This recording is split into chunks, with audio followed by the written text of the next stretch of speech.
Welcome to teleSUR English. Join us as we go live to the plenary meeting of the UN General Assembly underway in this moment regarding the elimination of extraterritorial coercive measures. Let's listen to the representative of Iran. And continues to be severely affected by unilateral sanctions. I would first elaborate on their legal aspects, second provide certain objective examples on their adverse effects, and finally explain our views on why the international community of states must address them effectively, leading to their elimination.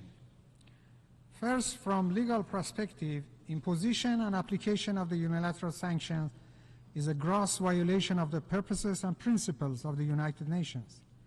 They materially breach the purposes of the United Nations, particularly those set out in paragraph 2 and 3 of the Charter's Article 1, namely to develop friendly relations among nations, to achieve international cooperation in solving international problems of an economic, social, cultural, or humanitarian character, and promoting and encouraging respect for human rights.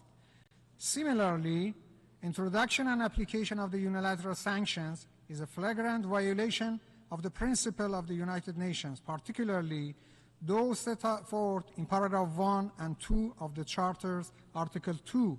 There are sovereign equality of state and to fulfill in good faith obligations assumed by member states under the Charter. That's why, according to 1970 Declaration on Principles of International Law concerning friendly relations and cooperation among states in accordance with the Charter of the United Nations, all states shall refrain from using of military, political, economic, or any other type of measures to coerce another state in order to obtain from it the subordination of the exercise of its sovereign rights and to secure from it advantages of any kind. Similarly, imposition of the unilateral sanctions contravenes principles and norms of international human rights law.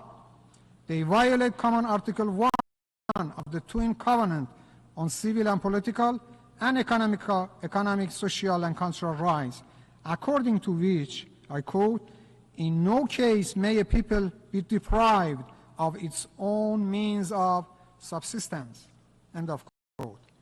They also materially breach Article 47 of International Covenant on Civil and Political Rights, as well as Article 25 of International Covenant on Economic, Social, and Cultural Rights, according to which nothing therein, and I quote, "shall be interpreted as impairing the inherent right of all peoples to enjoy and utilize fully and freely their national wealth and resources," end of quote.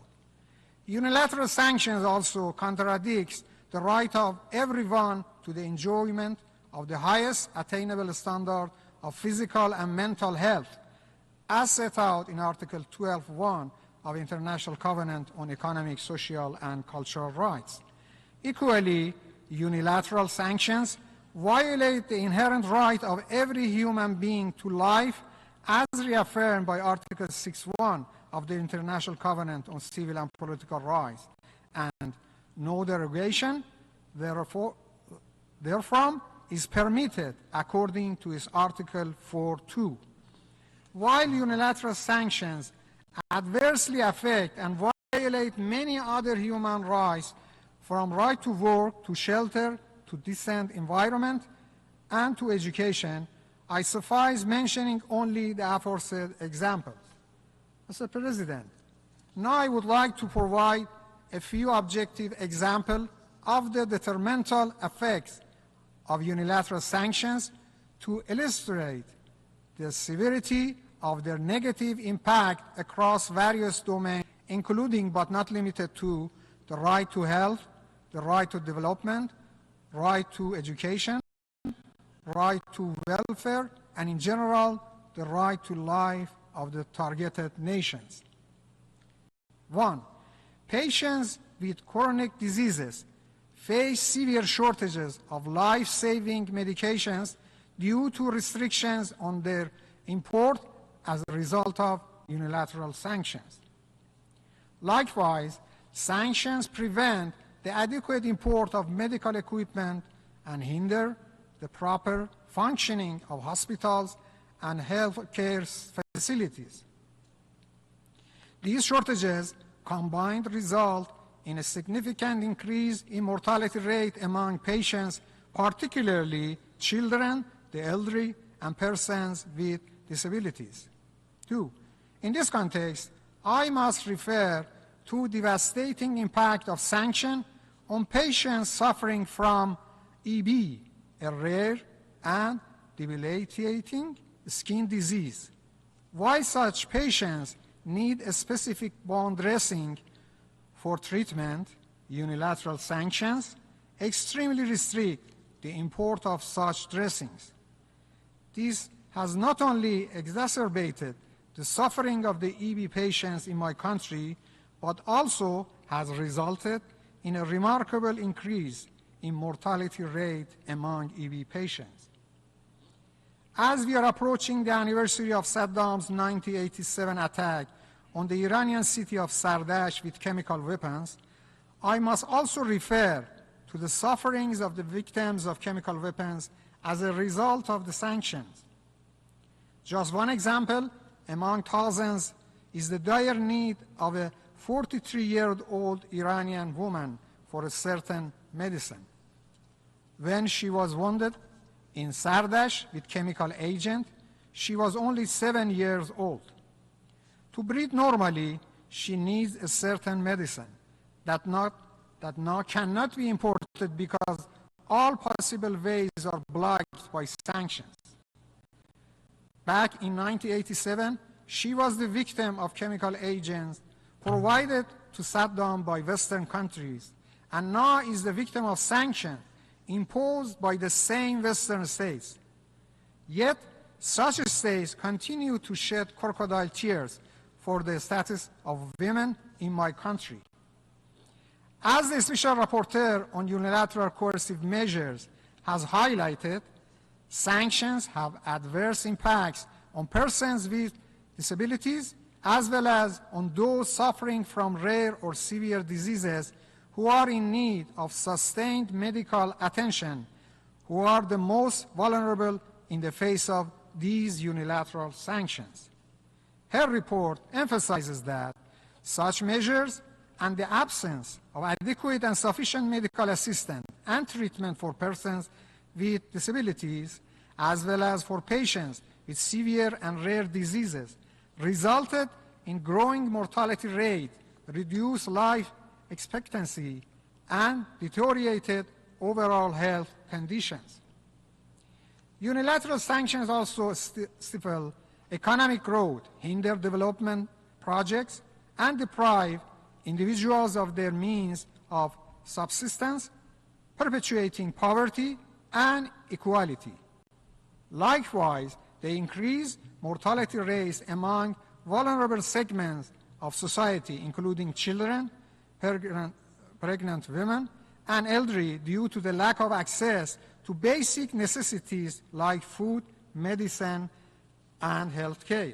Mr. President, now I would like to turn to this question that why the international community of states must pay serious attention to horrifying trend of introduction and application of unilateral sanctions. This is necessary and urgent because, 1, by any measure, unilateral sanctions are inhumane, immoral, and unlawful. They are but a brutal collective punishment of targeted nations for their determination to exercise their inherent right to self-determination, recognized in Article 1 of the UN Charter, as well as Articles 1 of the Twin Covenant on Civil and Political and Economic, Social, and Cultural Rights. 2, human rights are not realized in a vacuum. Rather, it can be realized only if the necessary conditions are created, as has rightly been stated in the preamble of the both Covenant on Civil and Political and Economic and Social and Cultural Rights. And such conditions cannot be created, at least satisfactorily, in countries targeted by unilateral sanctions, as sanctions inter alia prevent such a state from using their resources, disrupt their economic and trade relations, and prevent them from importing their basic needs like food and medicines.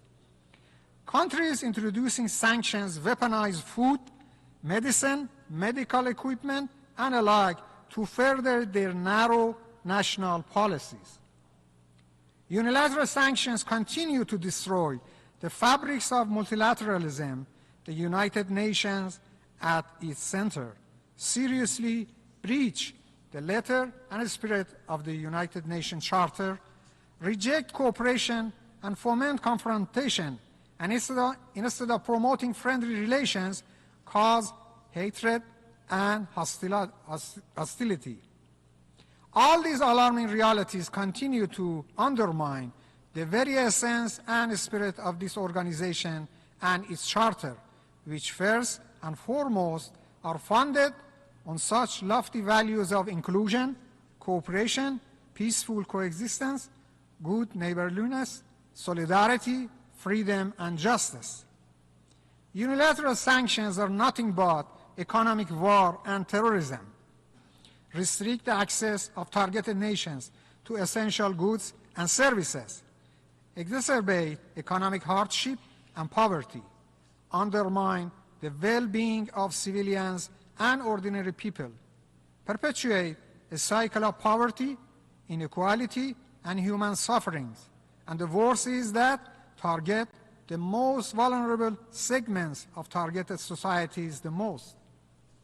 We must not allow this dangerous trend of unilateralism to undermine the rule of law, multilateralism, and our collective endeavor to promote peace, prosperity, solidarity, and friendship among nations.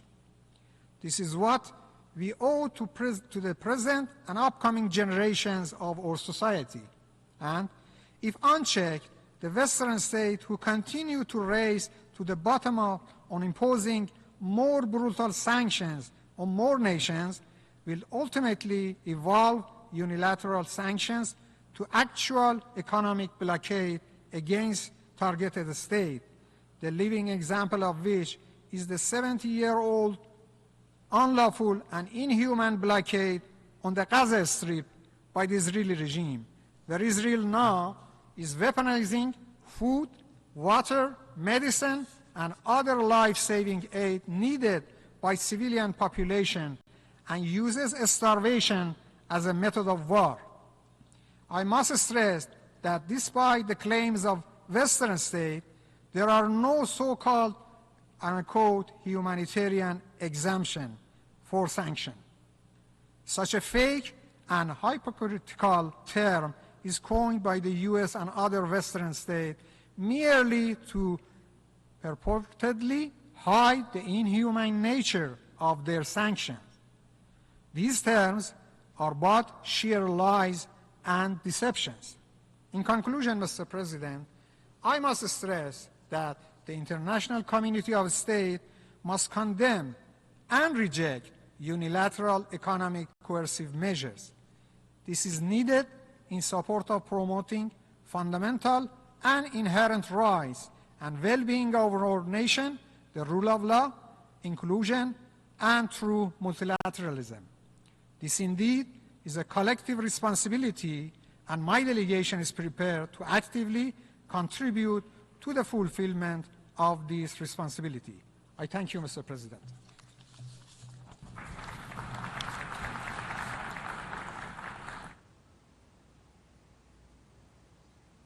We were listening to the plenary meeting of the UN General Assembly regarding the elimination of extraterritorial measures.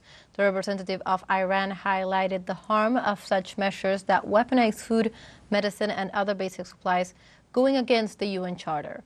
We'll continue following this and more news around the world. Stay tuned with teleSUR English.